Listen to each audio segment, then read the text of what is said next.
The consequence of these sayings is to show how the virtues must be placed in God.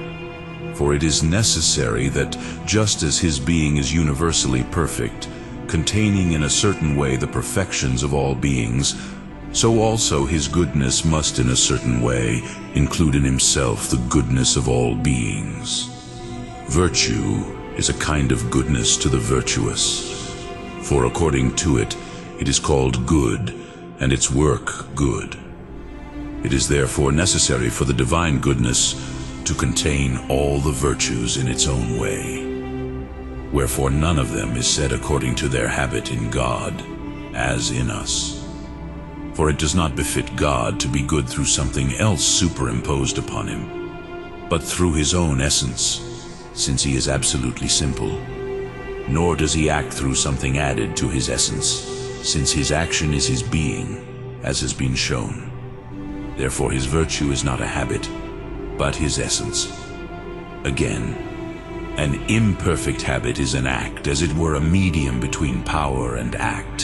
Hence, those who have a habit are compared to those who sleep. But in God is the most perfect act. Therefore the act in it is not like habit, like knowledge, but like considering, which is the last and perfect act.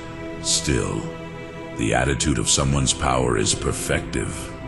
But in God there is nothing according to power, but only according to act. Therefore there can be no habit in it.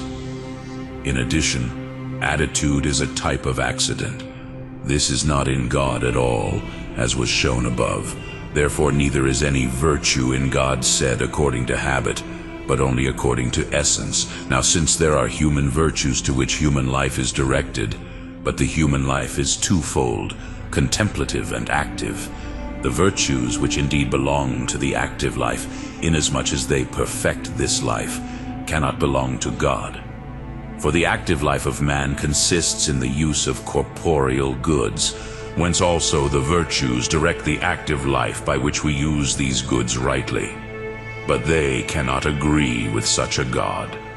Therefore neither are these virtues as they direct this life. Still, virtues of this kind perfect the manners of men according to their political conduct. Hence, they do not seem to agree much with those who do not use political conduct. Therefore they can meet God much less, whose conversation and life is far from the way of human life. Some of these virtues which are about the active life direct us about the passions, which we cannot place in God. For the virtues which are about the passions derive their species from the passions themselves, as from their own objects, whence also temperance differs from fortitude, inasmuch as the former is about concupiscences, but the latter about fears and audacity. But in God there are no passions, as has been shown. Therefore neither can such virtues exist in God. Again, virtues of this kind are not in the intellectual part of the soul, but in the sensitive part, in which only passions can exist, as is proved in the seventh of the physicists. But in God there is no sensitive part, but only the intellect. It is therefore left that such virtues cannot exist in God, even according to their own reasons. Now of the passions about which the virtues are concerned, some are according to the inclination of the appetite to some corporeal good which is pleasurable according to the senses, as are food and drink and love, about whose concupiscence is sobriety, chastity, and universal temperance and continence. Hence, because bodily pleasures are completely removed from God, the aforesaid virtues do not properly belong to God when they are about passions, nor are they spoken of God metaphorically in the Scriptures, because it is not possible to accept the similitude of them in God according to the similitude of any effect.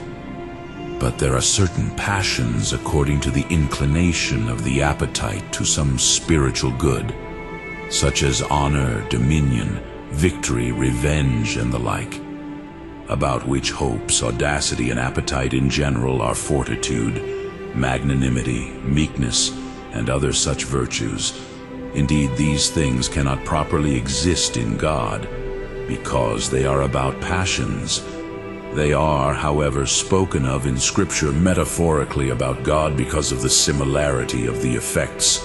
As it is in 1 Samuel 2:2, "He is not strong like our God."